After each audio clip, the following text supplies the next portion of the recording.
Strike him again, and I will refuse the crown. Clara Bennet's voice cut through the Moon Hall so cleanly that even the musicians stopped playing. A heartbeat earlier, the room had been alive with silver chandeliers, polished oak tables, and the low murmur of pack leaders gathered to witness the announcement of her royal engagement. Now every face had turned toward the center aisle, where Clara stood with one hand wrapped around her stepsister's wrist and the other held steady at her side. Vanessa Bennet stared at her in disbelief. Beside them, a dark-haired servant remained motionless, a crystal goblet balanced on his tray. His borrowed uniform was plain, his posture carefully lowered, and a faint scar crossed one knuckle where no servant's scar should have been. No one in the hall knew that beneath the rough black coat stood Ethan Blackwood, Alpha King of the Northern Territories. No one knew he had entered the Bennet estate under the name Eli Mercer to judge the woman the Moon Oracle had named as his future mate. Before arriving, Ethan had been given reports describing Clara as vain, ambitious, and cruel to anyone beneath her rank. He had expected her to smile for nobles and turn cold when servants looked away. Instead, he had watched her quietly send her untouched dinner to the kitchen workers. He had seen her kneel to help an elderly maid gather fallen silverware, while the pack heirs laughed behind their hands. And now she was risking the greatest alliance of her life for a man she believed carried trays for a living. Vanessa yanked her arm free. You would throw away a crown over a servant? Clara's pulse beat hard beneath her calm expression, but she did not step back. She had spent years learning how to survive rooms where kindness was treated like weakness. Tonight, however, something inside her refused to stay silent. I would refuse any crown that requires me to pretend humiliation is acceptable. A nervous ripple moved through the guests. At the high table, Clara's father lowered his gaze, already calculating the damage. Vanessa's cheeks flushed. He ruined my dress. The servant looked down at the drops of wine staining the hem of Vanessa's pale blue gown. Ethan knew the spill had been no accident. Vanessa had tilted the glass herself, then blamed him before the tray had even stopped shaking. He had designed this evening as a test, but Clara's answer had reached somewhere deeper than strategy. She was not defending a useful ally. She was defending someone who appeared to have no power at all. Ethan lifted his eyes. Clara met them for only a second, yet the room seemed to narrow around that glance. Her expression held no calculation, only quiet fury and an unexpected concern that unsettled him more than any threat ever had. Are you hurt? She asked. The question was so simple that Ethan nearly forgot the role he had chosen. Kings were asked about borders, treaties, and wars. No one asked whether they were hurt. No, miss, he answered, roughening his voice. Clara released a breath and turned back to the hall. Then the matter is finished. But it was not finished for Ethan. As the musicians slowly began again, he watched her return to her place without seeking praise, applause, or even gratitude.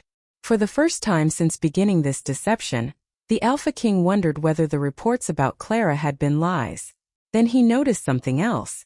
As she passed him, her fingers brushed the edge of his tray, and her green eyes flickered toward the royal signet hidden beneath his glove. She did not react. She only whispered, too softly for anyone else to hear, "You should be more careful, Your Majesty." Ethan's breath stopped. Clara continued walking as if she had said nothing at all, leaving the disguised king standing beneath 100 lights, suddenly unsure who had truly come to test whom. 7 days earlier, Ethan Blackwood had stood alone beside the tallest window in the royal council chamber, watching rain blur the distant mountains into shadows. On the table behind him rested a sealed report bearing Clara Bennet's name. He had read it twice, yet every page left the same bitter impression. According to Damien Cross, Clara was proud, calculating, and eager to use the Moon Oracle's prophecy to seize influence over the Northern Territories. She dismissed servants for minor mistakes. She demanded expensive gowns while families near Willow Creek struggled through a poor harvest. Most troubling of all, the report claimed she had already begun calling herself the future Luna. Ethan turned as Damien entered the chamber. The royal advisor wore a charcoal coat fastened with silver clasps, his expression arranged into careful concern. "The council believes the match should proceed," Damien said. "The oracle's word carries weight, even when the woman named by fate is less than ideal." Ethan looked down at the report. He had learned long ago that flattery often concealed ambition, while polished manners could hide an empty heart.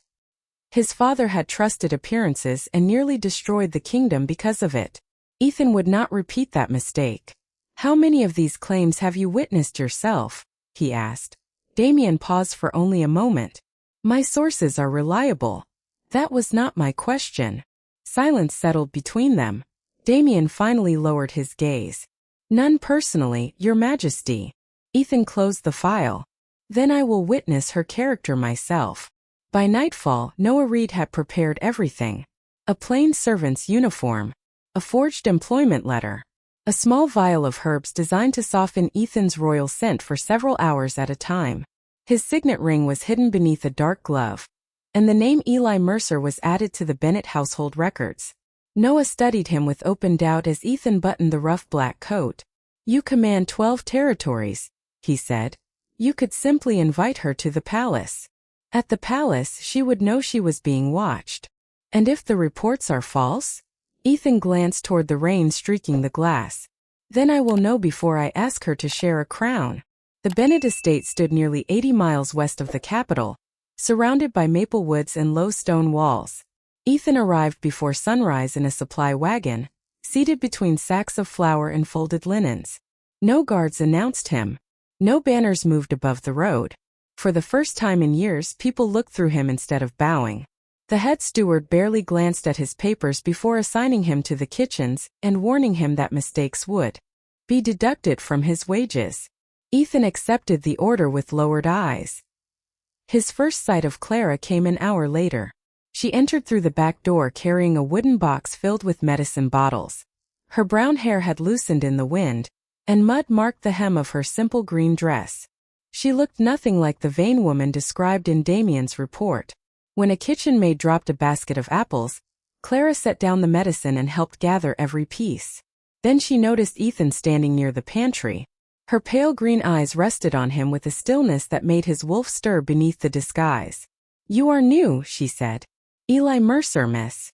Clara held his gaze for one heartbeat too long. Then she offered him an apple and a quiet smile. "Welcome to Willow Creek, Eli." As she walked away, Ethan told himself the strange pull in his chest meant nothing. Behind him, the head steward whispered that Clara Bennett never noticed servants. Ethan looked down at the apple in his hand and wondered which of them had been lying. Ethan began his first test before breakfast. He placed a small leather purse beside the east staircase, where Clara would see it on her way to the medicine room. Inside were 20 silver coins, enough to tempt most servants and more than enough to confirm Damien's accusations if she kept them. Ethan waited in the shadow of an open doorway, pretending to polish a brass lamp. Clara stopped when she noticed the purse. She picked it up, checked the embroidered initials, and carried it directly to the head steward. "This belongs to Mrs. Bennett," she said. "Please return it before she believes someone stole it." The steward accepted it without thanks. Clara walked away without looking back. Ethan frowned. One honest choice could be rehearsed. He needed more. That afternoon, he arranged for a seamstress to leave Clara's ceremonial gown near an open window. A sudden gust scattered dust and flower petals across the pale fabric. Ethan expected anger, perhaps blame. Instead, Clara carried the gown to the laundry room and began cleaning it herself. "You should call a maid," Ethan said from the doorway. Clara glanced over her shoulder. "They already have enough work. The ceremony is important. Then I should be willing to protect what I am expected to wear." Her answer stayed with him long after she left. The third test came the following morning. Ethan delivered a sealed letter supposedly written by a Southern pack leader. It promised Clara wealth, political support, and a private estate if she persuaded the king to grant him control of a disputed valley. Clara read the first page in silence. Then she crossed the kitchen, held the letter over the stove, and let the flame consume it. "Should that not have gone to your father?" Ethan asked. "No." Her expression hardened. "My father might have considered it." Ethan almost smiled. By the fourth day, every test had failed, though not in the way he expected. Clara returned what was not hers. She protected people who could offer her nothing. She refused influence when no one was watching. Still, Ethan remained cautious. Kindness could be another kind of performance.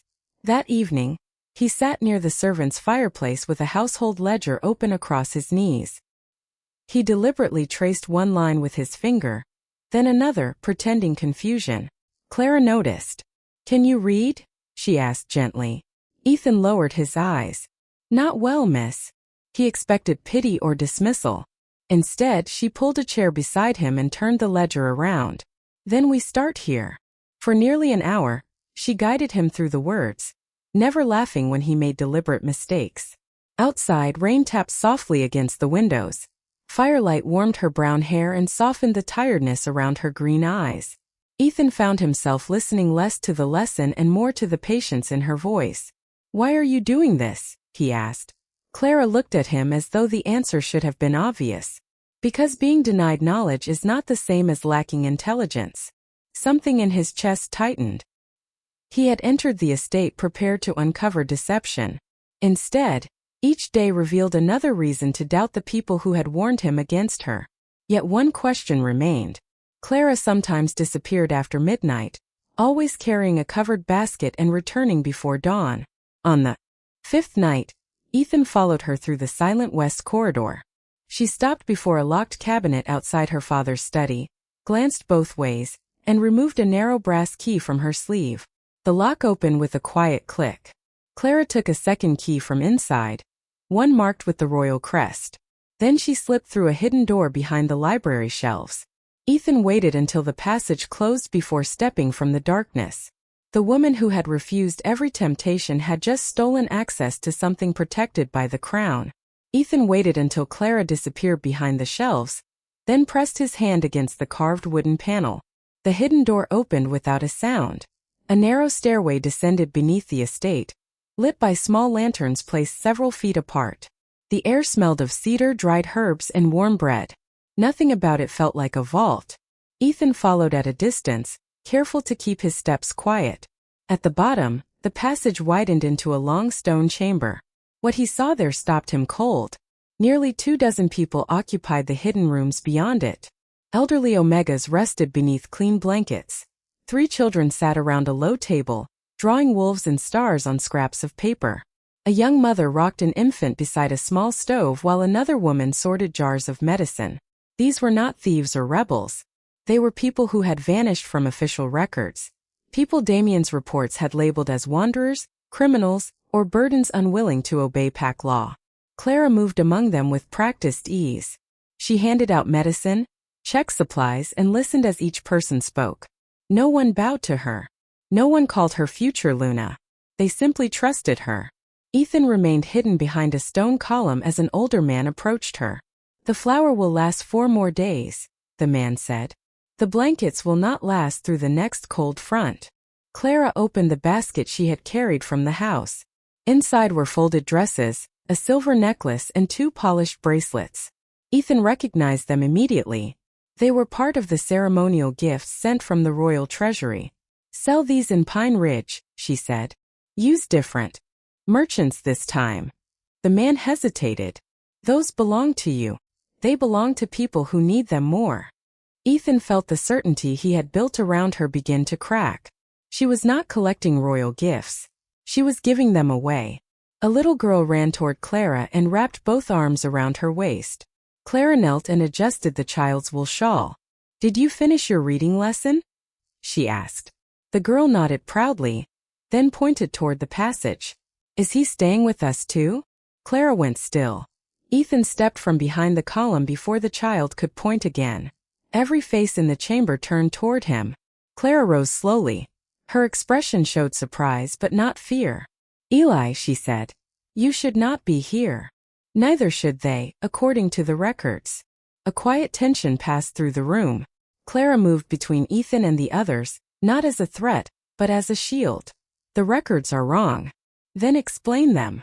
For several seconds, only the soft crackle of the stove filled the chamber. Clara looked toward the families behind her. These people were removed from their packs because they were inconvenient. Some could not shift. Some questioned missing food shipments. Some refused to surrender their children to labor contracts. Once they were labeled disloyal, no village would shelter them. Ethan heard the weight beneath her words. And you brought them here. I gave them a place to recover. Using property sent by the crown. Her green eyes sharpened.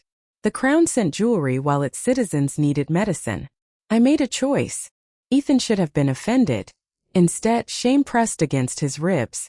Before he could answer, a broad-shouldered man resting near the stove lifted his head. His tired eyes widened when they settled on Ethan's face. Your Majesty, he whispered.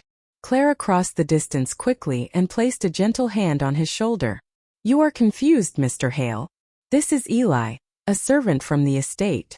The man fell silent, but Ethan had heard enough. Clara turned back to him, calm once more. Yet her fingers tightened around the royal key. Ethan looked past her and noticed a heavy ledger lying open on a table. Across the top of one page was Damien Cross's personal seal. Clara closed the book before he could read the names beneath it. You have seen what is here, she said. Now you must decide whether you will protect them or report them.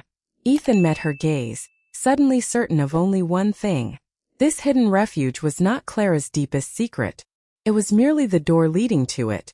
Ethan said nothing until the last child had been guided into the adjoining room, and the heavy curtain fell between them.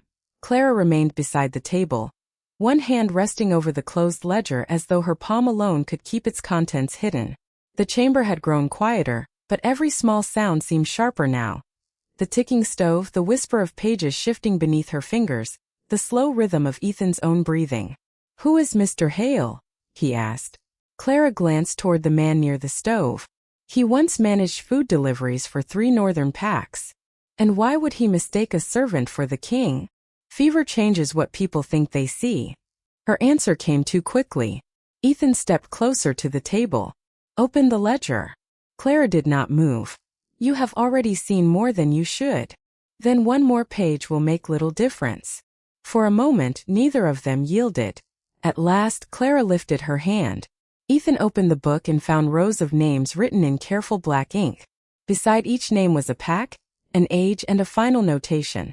Transferred, reassigned, unregistered, missing. Many belonged to Omegas.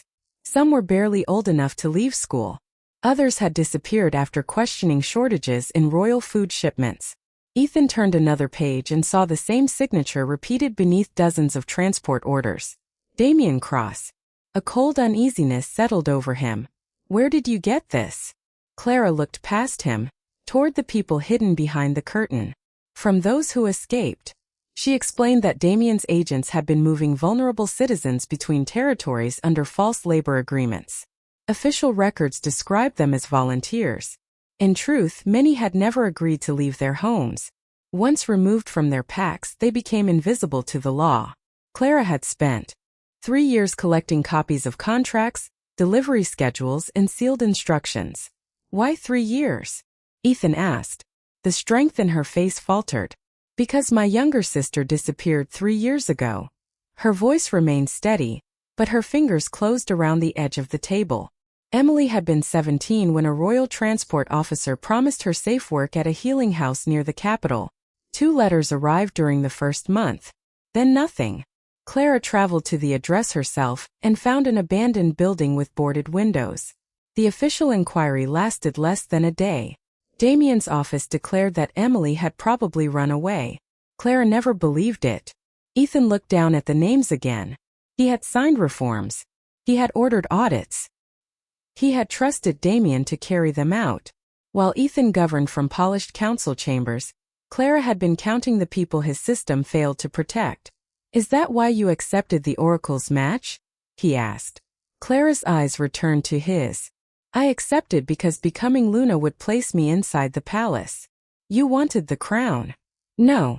I wanted 5 minutes alone with the king. The word struck harder than accusation. I thought if I could put this ledger into his hands, he would have to see what was happening. Ethan studied her face, searching for ambition and finding only exhaustion held upright by purpose. She had risked her reputation, her inheritance, and perhaps her future to reach a ruler who was already standing 3 feet away. Still, he did not reveal himself. Not yet. And if the king refuses to believe you? He asked. Clara's expression softened into something almost sad. Then I will know the kingdom was never blind. It simply chose not to look. Ethan closed the ledger carefully. The silence between them changed. Clara stepped nearer, her gaze lowering to the dark glove covering his signet. I have answered your questions, Eli. She lifted her eyes to his, calm and unmistakably certain. Now tell me how much longer you intend to pretend you are not Ethan Blackwood. Ethan did not answer at once. The lantern light moved across the stone walls, catching the silver edge of the royal crest beneath his glove. Clara stood only a few feet away, her expression calm, though her heartbeat was fast enough for his wolf to hear. At last he removed the glove. The Blackwood signet gleamed between them. How long have you known? He asked. Clara released a slow breath. Since the first morning. Ethan stared at her. The herbs concealed my scent. They concealed what others could smell. Her gaze remained steady. They did not conceal what I felt when you looked at me. Ethan had faced hostile counsels without hesitation, yet her answer left him strangely unprepared. Clara explained that the moment she handed him the apple, something inside her had stirred. It was not the overwhelming bond described in old songs. It was quieter, like a distant bell beneath deep water. Then she noticed the way servants straightened when he entered a room, even when they did not understand why.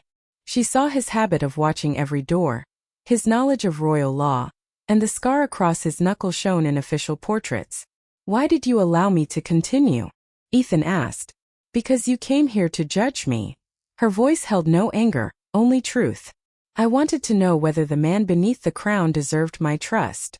A hard silence settled over the chamber. Ethan felt irritation rise, not because she had deceived him, but because she had turned his own test back upon him. I am responsible for 12 territories, he said. I cannot choose a Luna without knowing her character. And I cannot give my life to a king without knowing his. Clara did not lower her eyes. Your power does not make my future less important.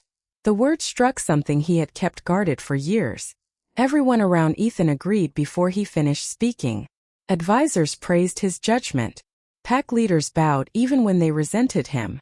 Clara, an Omega the court considered insignificant, stood before him and demanded the same honesty he expected from her. What did you hope to discover? He asked. She glanced toward the curtain shielding the families. Whether you noticed people only when they became useful to you. Ethan looked at the sleeping children, the empty medicine jars, and the ledger bearing Damien's seal. Shame moved through him, quiet and undeniable. I did not know this was happening. That is not the same as being innocent of it. He could have defended himself. He could have listed the laws he had passed and the officials he had removed. Instead he said, "You are right." Clara's expression shifted. For the first time, surprise broke through her composure. Ethan stepped closer to the table. You expected me to punish you for saying that. I expected you to remind me that you are king. I do not need reminding. His eyes dropped to the names in the ledger. Perhaps I needed someone to remind me what a king is for.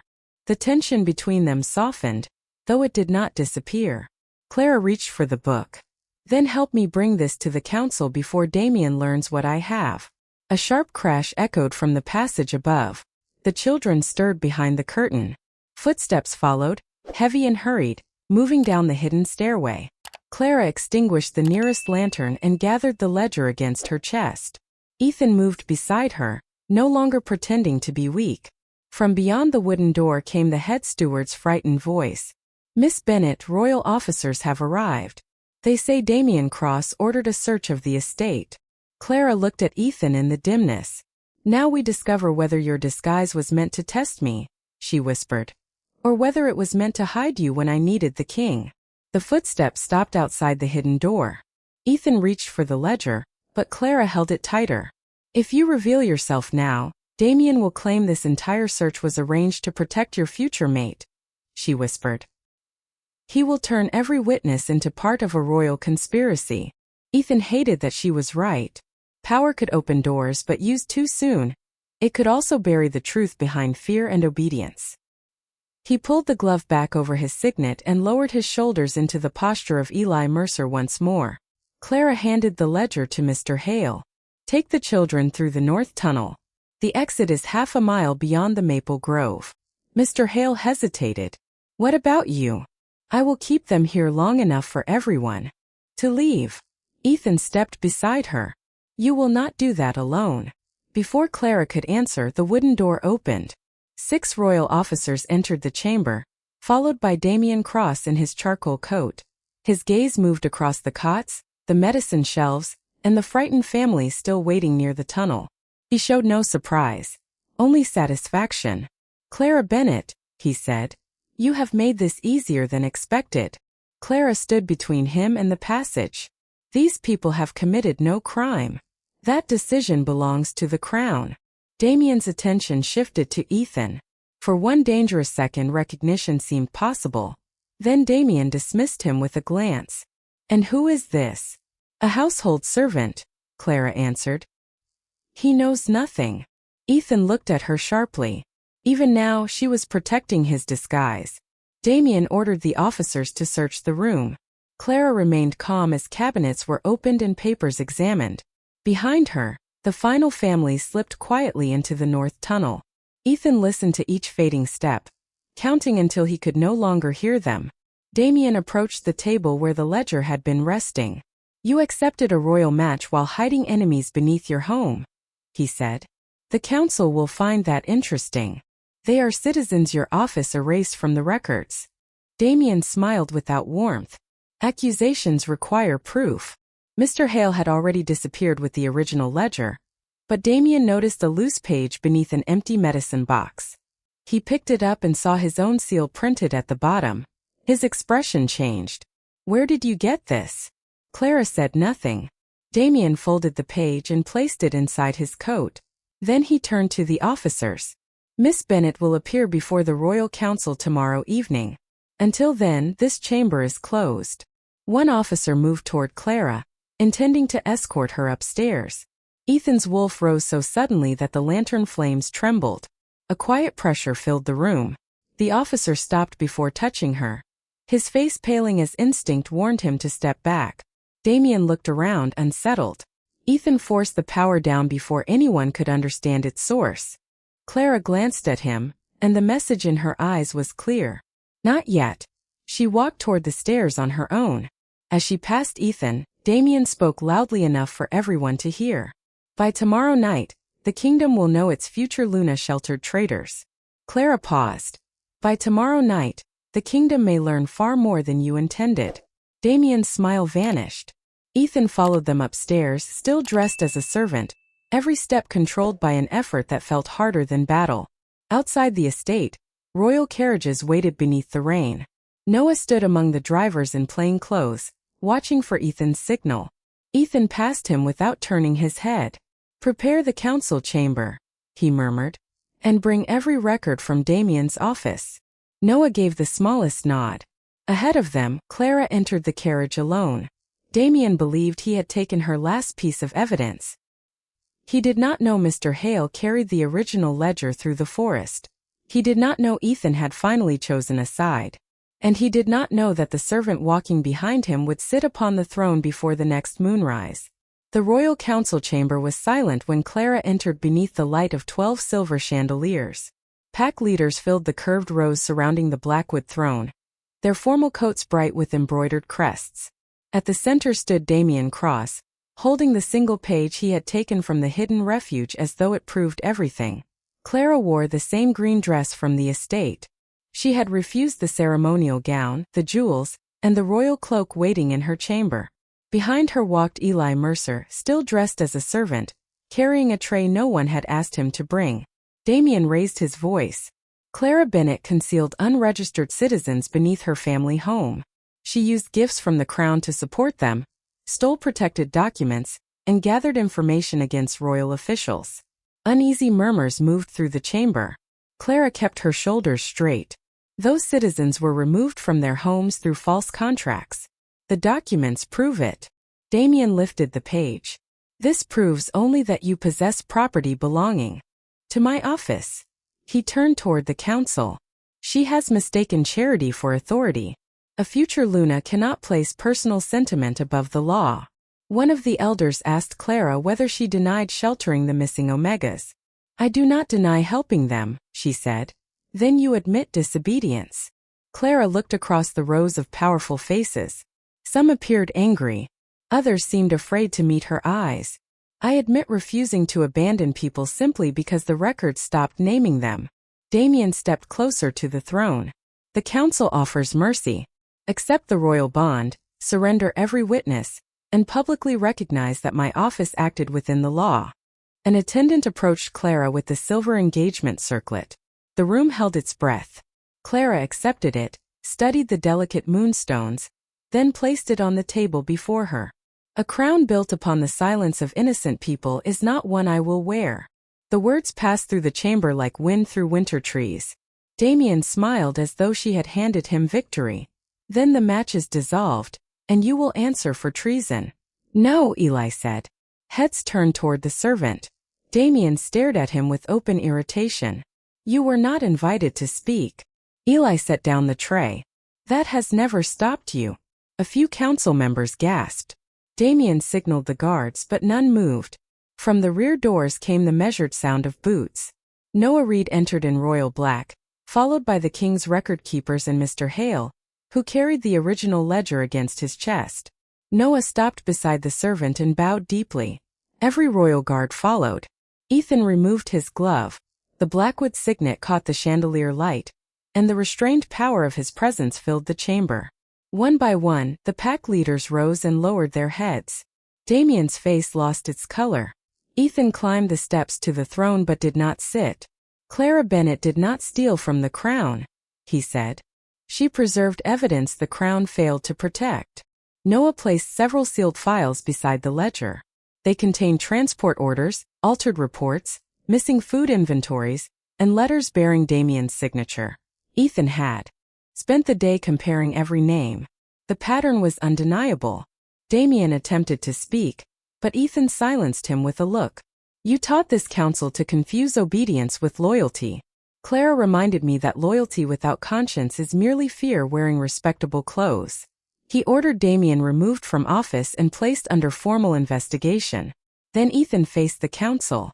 Every citizen hidden beneath the Bennett estate will receive protection, a hearing, and the restoration of their legal identity. The chamber remained still as he descended from the throne and stopped before Clara. She had expected vindication to feel triumphant. Instead, she felt the quiet weight of every person who had waited years to be seen. Ethan picked up the silver circlet, but he did not place it on her head. This belongs to you only if you choose it freely, he said. Clara looked at the king who had entered her home as a servant and finally stood before her without a disguise. Then ask me when there are no tests left between us. Ethan lowered the circlet. Before the entire kingdom, the Alpha King nodded. I will. 3 weeks later, morning light poured through the restored windows of the Willow Creek Refuge, warming the long tables where children now studied beneath the protection of the crown. The hidden chamber was hidden no longer. Its doors stood open, its medicine shelves were full, and every person once erased from the records had been given a name, a home, and the right to speak before the royal council. Clara moved quietly between the tables, checking a supply list while Mr. Hale discussed new housing with Noah Reed. She had returned every royal gift except the simple green dress she had worn on the night the truth came forward. Ethan had not asked her to come to the palace. He had not sent another test, another report, or another carefully arranged encounter. Instead, he came to Willow Creek each morning without banners and worked beside the people his government had overlooked. He reviewed contracts with laborers, listened to mothers describe missing relatives, and ordered each complaint recorded in plain language. Some days he wore the formal black coat of the Alpha King. Other days he arrived in the same rough servant coat Clara remembered. No one bowed when he wore it, and he never asked them to. Clara watched him carry a wooden crate across the room and place it beside the medicine shelves. That belongs in the eastern storage room, she said. Ethan glanced at the label. You could have told me before I carried it 50 feet in the wrong direction. I wanted to see whether the king could follow instructions. A quiet smile touched his face. Another test? An observation. Their eyes met, and the ease between them felt new, built not by prophecy but by days of honest work. Ethan reached into his coat and removed the silver engagement circlet. Clara grew still. I thought we agreed there would be no more public ceremonies, she said. This is not a ceremony. He placed the circlet on the table between them. The room gradually quieted as others noticed, but Ethan did not turn toward the watching crowd. His attention remained entirely on her. I came to your home believing I had the right to measure your worth, he said. You showed me that a crown does not make a man wiser, and power does not excuse him from being questioned. Clara felt the bond between them stir, warm and steady beneath her ribs. You did not answer the question you came here to ask. Ethan lowered himself to one knee. There was no throne behind him, no council waiting to approve, and no law requiring her acceptance. Clara Bennett, will you stand beside me, correct me when I fail, and help me build a kingdom where no one becomes invisible because they are weak? Her eyes filled, though her voice remained clear. Yes, but not because the oracle chose me. Then why? Because when the truth was placed before you, you chose to change. Clara reached for his hand. The instant their palms met, silver light moved softly across the room. Her quiet wolf, silent for years, awakened not with a roar but with a calm warmth that spread through every breath. The healers stared as the empty medicine jars along the shelf began to glow beneath the moon symbols carved into their glass. Mr. Hale whispered the forgotten name of her bloodline, Lunar Healer. Ethan rose, wonder replacing every trace of royal control. Clara smiled through her tears. It appears I had one secret left. He placed the circlet in her hands rather than on her head. Then you may tell me when you are ready. She lifted it between them. No more disguises. No more tests. Clara set the circlet aside and took his hand again. He had entered her life dressed as a servant, hoping to discover whether she was worthy of his crown. In the end, she taught him that the strongest ruler was not the one who stood above everyone else, but the one gentle enough to kneel, listen, and rise changed.